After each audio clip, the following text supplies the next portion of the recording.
Okay, what do you think the American people think when they hear there was no indictment? Oh, and now he's doing this f***ing game, this f***ing thing that people do. They're explaining why somebody might do an irrational action, and they're trying to give you the understanding, well, this is why somebody might do something irrational, but they're the ones doing the irrational action, and then they justify it. But the takeaway for most Americans was that Donald Trump was coordinating with Russia to pervert the 2016 election. Yes. Mm-hmm. That was the takeaway. And it turned out that wasn't true. Because there is no evidence that Donald Trump directly coordinated with the Russian government in order to pervert the 2016 election. Nobody has any of the facts. Oh, the killer question here is to ask, just curious, why did Donald Trump fire James Comey? New York Times grills Andrew Schultz for letting Trump push the Russia hoax narrative. Andrew, when you sit down... I think that's my duty, but you sat down with Donald Trump a couple weeks before the 2024 election, you had a long conversation with him. And I went back and I listened to it. And I do want to push you on what you see as your responsibilities within an interview like that. Yeah. There's a section of the interview. Maybe you would have thought this was dutiful in the moment. I'm not so sure I'd agree. Where the president is describing the entire federal investigation into Russia as a hoax, made up by Hillary Clinton, these are made up by Nancy Pelosi. That's factual, that's not accurate. Holy f***ing cursed. But then he goes further and he says that the Pulitzer Prize Committee should give the New York Times, should take back the Pulitzer it gave to the New York Times for its aggressive coverage of that investigation. And the Post. And you in the interview, you're nodding along to him, you're verbally agreeing with him. Yeah. And you say, yeah, to have the New York Times. Wait, from this angle, Oh, God. Andrew Schultz looked just a little bit like Pedro Pascal, just a little bit. Move to the right. Oh, that guy? Yeah. Oh, hold on. Okay, well, hold on. Right? A little bit. I'm not seeing it in the nose at all. Just a kind of a little. If he turns his face a little bit more. Like, Shut if the fuck I up. Forget squint, it. if Fuck I you. squint. Yeah, if I squint, yeah. Okay. Times keep that Pulitzer is to basically say that the lie is true. Oh, that's what they brought you here for. They brought you here to put you. They needed to see you face to face. This is what you said. This is what you said. Let's go. Let's do it. Donald Trump, because you're actually, by I take back all the nice things I said, Lisa. By leaving the Pulitzer with the New York Times, you're sort of saying it happened, and it didn't happen. And everybody now, he goes on, and you say, Andrew Schultz, this is the... Oh, he said that part. No, yeah, and you say you're rewarding the lie, and you're agreeing with him on, for the hoax. So now, in retrospect, maybe you think this is the best interview you've ever done, but I wonder if, in retrospect, perhaps you question whether in moments like that, you're not fulfilling what your friend and even your co-host Charlemagne thinks is pretty essential about the role of journalism in this moment. Wait. Well, that was a big leap right there. What was the last question? Are you letting the president lie on your show and not bothering to fact check him? I don't know anything about the Russia hoax. So why interview the president and let him talk about it? And that's why Trump wants to go on his podcast. I didn't ask him about No, the he Russia brought it up hoax. every which way throughout the interview. But I didn't ask him about the Russia hoax. I had three things I wanted to ask. Turns out there's no hoax. Yeah, well, so here's the thing that I would say. I know you want to talk about immigration. Michael, as one who's getting sued as a member of the Pulitzer Can I just respond to it, David? Just hang on one second. Okay. Just to be clarified, the Pulitzer was to the Post and the Times. It wasn't about the Russia hoax. It was about Russian interference in the election. Mm-hmm. Period. Okay. And it was a collection of terrific reporting. Yeah. So I just wanted to clarify. Thank you. So this is a perfect example of the media class, which is like you guys, who know everything about the Russia hoax, you know everything about what it is. Was it actually? Was it not? Like if we relitigated every single thing, was it justified, et cetera? And then the rest of us, who I do not consider myself part of the journalist class, that just go, oh, so it didn't end up being real? Oh, I guess it was a hoax. And this is the separation of knowledge. That's your position? Yeah, I just said it. Okay. Yeah. So you guys are really aware of this because it's important to you. It's important if you're reporting on something that if there is truth to it. But what ended up happening? Did he get indicted? Did he get proven guilty of it? Like, what did happen with the hoax? Just to be clear. Not the hoax. What did happen with the Russia investigation? Why comment on it? If you don't know anything about it, why comment on it? And I know that they'll never do this, or maybe journalists, because they're getting a little bit meaner. I think it's good here to ask the question, have you read a single report? Have you read a single word of the Mueller report? Have you read a single part of Mueller's indictments? Have you read a single thing from the New York Times or the Washington Post on this? Have you read anything at all about it? Because the answer is no. You haven't read a single thing. And it's like, well, why do you think it's a Russia hoax? Who do you consume for news? Well, I've watched what Tim Pool has said about it. I've watched what Joe Rogan and his guests have said. It's like, okay, so a bunch of people that don't like the Democrats are all telling you that it was a hoax and totally fake. Do you see the problem there? The Russia investigation is a federal inquiry into a sustained campaign by Russia to influence the 2016 election, according to U.S. intelligence agencies, on behalf of, in favor of Donald Trump. It's not an investigation. It's an investigation that also sought to understand contacts between Russian officials and Trump, and ultimately there's no evidence. I'm not testing you. I'm just saying, what happened? What do you think? There was a Mueller report, and there was no indictment. Okay, so, there was no indictment. Take this right here. Let's stop right here. There was a Mueller report, and there was what? No indictment. No indictment. Okay. What do you think the American people think when they hear there was no indictment? Oh, and now he's doing this fucking game. I still need a snappy way or a snappy analogy to explain this fucking thing that people do, where they explain a thing. They're explaining why somebody might do an irrational action, and they're trying to give you the understanding, well, this is why somebody might do something irrational, but they're the ones doing the irrational action, and then they justify it. But so, like, somebody will do something where it's like, oh, well, of course, some people think the sky is brown. It's because they have brown tinted windows, And it's like, what color do you think the sky is? Well, it's probably brown. I don't know. It's like, but you think this thing. Why are you saying, you're explaining why some people might think the thing? Like, they shouldn't think the thing, but you also think the thing. So what game are we playing here? Because he just said earlier, unless I misunderstood, he's like, well, that was my position, that nothing happened because there was no indictments. Okay, then nothing happened related to anybody else related to Epstein, right? You don't believe that because there were no indictments for that, besides for Epstein and Ghislaine Maxwell, right? They're not looking into all this research. They're not saying like, ooh, there are real connections, but maybe not close enough to indict, but there is something real here. What do you think the average American thinks when they hear there was a Mueller report and there was no indictment? What do you think they think? Clearly have false devil's advocate. Ooh, I like that one. I'm asking you guys. What do you speak for your audience for a second? What do you think they think when they hear that? David, correct me if I'm wrong. Richard Nixon wasn't indicted in Watergate, but Americans still look back on Watergate and think that was a scandal. You're not answering the question. I am. No, you're answering it with a different one, and I think you're avoiding it because you know the truth. The truth of the matter is, I don't think being willfully ignorant of what happened is a defense of knowing something. True. I'm sorry. Look, I'm sorry I don't know every single thing before I interview the guy. It's not about knowing every single thing. You said yourself you don't know a single thing. You don't know a single thing. You don't know anything about it. It's not about knowing oh my God, I don't know every single. There's like every fucking lawyer, every person ever going to debate about Trump. Hey, didn't you hear that they literally fabricated like elector certificates from people that weren't? Oh, I haven't heard anything about that. What about the executive orders targeting law firms? Oh, I don't know. I haven't looked into that. What about him trying to get rid of birthright citizenship with a fucking executive order? Wait, where's Kafka? I didn't ask that question yesterday. Why did the Supreme Court agree to take that case? Which case? The birthright citizenship executive order decision case? Probably to agree with Trump. Come on, do a little Fed posting. You're good. No. To end all the appeals? Maybe they just want to do like a good, strong decision on it so nobody fucks with it again? Yeah, surely. And I see that I'm clearly being like, I don't know, punished. I'm going to come to Andrew's defense for a moment. No. I think it's listen, all criticism is fair. If you don't think that the question was asked in the right way or something like that, that's totally fair. We put things out on the internet. We put things out in the world.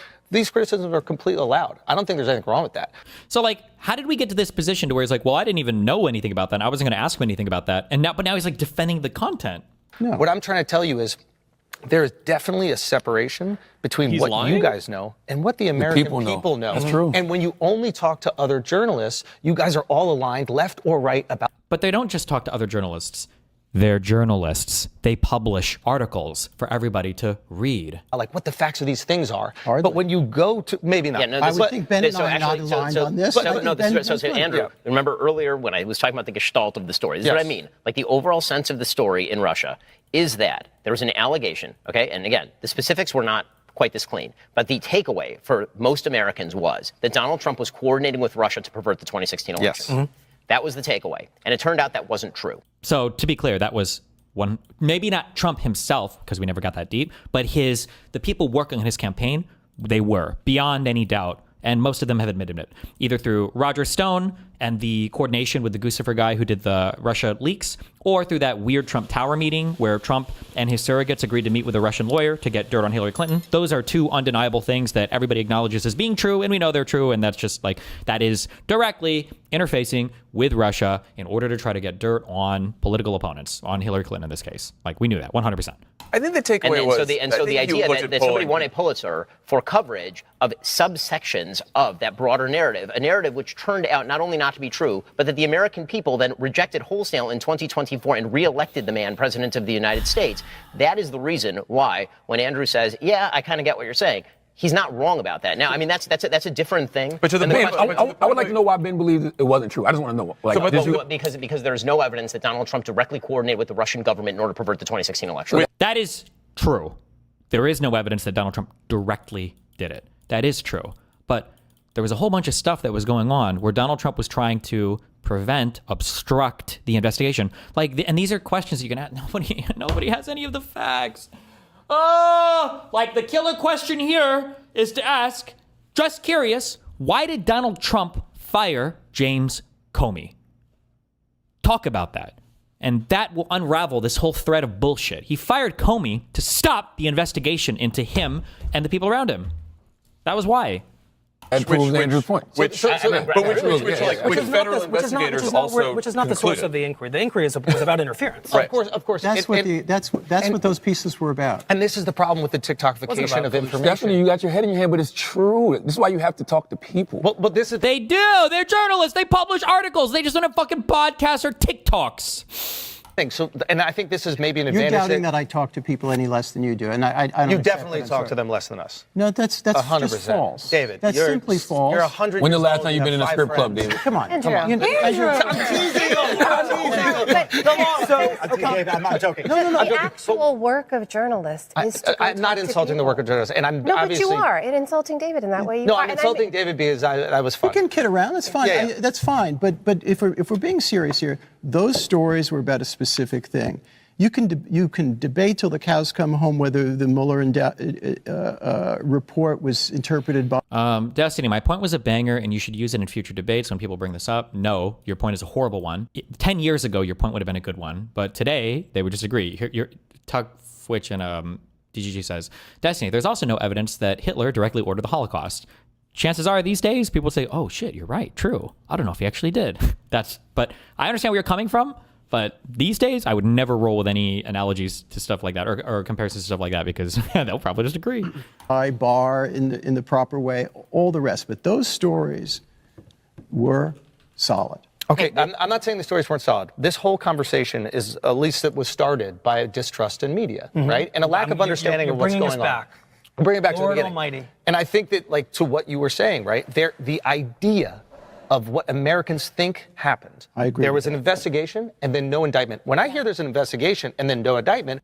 First of all, and there were indictments. Can we talk about the indictment? I don't know if people know that. They probably don't. There were indictments. Like 12 different Russian people were indicted for, like, there are two parts to this quote unquote Russia interference stuff. You've got did Trump and his campaign collude with Russia in order to try to find information, release information, whatever, which they did, by the way, but that's a harder case, I guess. And then the second one was, did Russia directly interfere with our election? They did. Well, that's foregone. That's obviously true. And there were indictments that were issued with relation to that. I don't even know if he knows that these are two different questions. I don't think the journalist guys here, I don't think they're aware that he's like conflating both of these together and they're not differentiating between the two because there were indictments issued and there was a lot of investigatory stuff that came out with relation to how Russia interferes and was interfering with our elections at the time in terms of posting on social media, creating fake accounts, setting up protests and all this bullshit. It means there's nothing there for us, right? We're a comedy nothing podcast. There. So this is of what Americans think happened. I agree. There was an investigation and then no indictment. When I hear there's an investigation and then no indictment, it means there's nothing there for us, right? We're a comedy podcast. So this is really important. And like,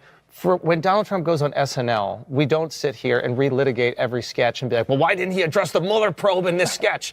Because when Donald Trump is on SNL, he's not talking about the Mueller probe like he is on your show, you fucking retard. I'm sorry, I shouldn't be mean. It's such a stupid fucking point to bring up. Like, you can't hide behind this like, it's just a comedy show, but here we are talking about politics. Like you're not. If Trump was just coming on to tell a few gaffes or whatever, like I might have issues with it because I don't think he should get free platforms and access to audiences that easily. But it'd be a lot different than when he comes on to actually talk about like politics. The expectations I want you to have when anybody comes on our pod, whether it's Mamdani, Trump, whether it's Casey Neistat, whether it's a plethora of other guests that we've had on, is the same. Are we hanging, having fun, and are we humanizing our guests? I don't do gotcha journalism. You guys can do that. I think. And listen how he describes it, gotcha journalism. He's such a dishonest little piece of shit. I wish these guys were more aggressive. Oh my God, I hate this guy so much. Oh my God. It's like walking in on this guy getting fucking railed by a 12-inch fucking BBC, and you're like, bro, I didn't know you were gay. And he's like, I'm not gay. I can't even be friends with a gay dude without me being accused of being gay, as he's getting fucked in the ass by the guy. And it's like, well, no, it's not so much that you're friends with the gay guy. It's that he's literally anally gaping you right now. It seems kind of a little bit gay, or at least bi. You know, this guy's, oh, so what? So now all my friends have to be straight, or you're going to impugn my character and second guess my judgment and say that I'm doing gotcha heterosexuality. Fuck you. Like, no, if Trump wants to come on your show to do a fucking stand-up routine or whatever, then fine. I don't remember the SNL skit where Donald Trump comes out and denies any involvement with Russia for 30 minutes, though. I don't know the SNL skit where Trump comes out and talks about all the people that he wants to indict and throw in jail for being his political enemies. Like, why the comparison here? Are we hanging, having fun, and are we humanizing our guests? I don't do gotcha journalism. You guys can do that. I think it's important. Well, we don't do that. Regardless about gotcha. Oh my God. I don't want to hear about it. I don't bring people on. I bring people on because I have an interest in them, and I want to see the humanity in them, and regardless of which side curiosity. they're in. And I think that has been true when I had you guys on. Right. So Andrew, actually, remember we actually got into a bit of a tete-a-tete a few weeks ago. I know, like every 2 weeks, but this one was, I thought, to what you're saying. Yes. And I think this is actually quite important. We're not all in the same industry. Yes. We are broadly in the same industry, but we are not specifically in the same industry. And my critique was not of you. My critique was actually of the audience, which can no longer tell the difference between the Joe Rogan podcast and a sit-down with PBS. Yeah. Right? And I don't think that we should... The audience can tell the difference. No, so I don't think that's no, true. they can't. I do not think that is true. And I think that... The New York Times had Andrew in the New York Times, what they call you, America's World. That was sarcasm. But no. Because you guys, the difference is supposed to be the content. That's the difference. But when your content is starting to become heavily political, what's the difference at that point? People don't know that if they see the headline. Right. So I think that this is... The headline was... But Ben, we can be in different industries, but what we can all be... And then I'm going to have to jump in. ...is decent. Well, I mean, I agree with that. But I'm saying that the responsibility, when we talk about there's a plethora of sources, which of course is true, and the audience needs to be more discerning than ever, which of course is true. The first step toward discernment is acknowledging that what you are doing and what Andrew is doing, these are two different things, and that the hosts themselves acknowledge that these are two different things. And if you're honest with your audience, and I think this is the biggest thing for all of us, I'm honest with my audience. I am a conservative. Okay, my principles are there. I'm not lying about who I am. You know that if I'm having on a Republican, I'm likely to ask friendlier questions than if I have on a Democrat, because I'm very open in my biases and who I'm more likely to agree with. And the same thing is true of John and in his own business with Andrew. And Stephanie, I think it's true of you. I think the reason people pick on legacy media is because legacy media tries to be all things to all people by claiming that they do not have a viewpoint, that they stand somehow objectively outside the world and never bring their own viewpoints to bear. And so people object to that. I'm going to say, keep it going, Barbara. You're cooking right now. Actually, the point of the journalism Push it back 20 minutes. Actually the point. I'm giving Amna you the last word, the literal last word. Amna, you got this. Look, the whole thing was about journalism. Okay. By the way, Ben is 100% correct here for everybody that just wants to disagree with everything Ben says. At the very least, like, Ben Shapiro is a Daily Wire conservative commentator. Now, obviously, I disagree with a lot of shit he says on a factual and a moral level, too.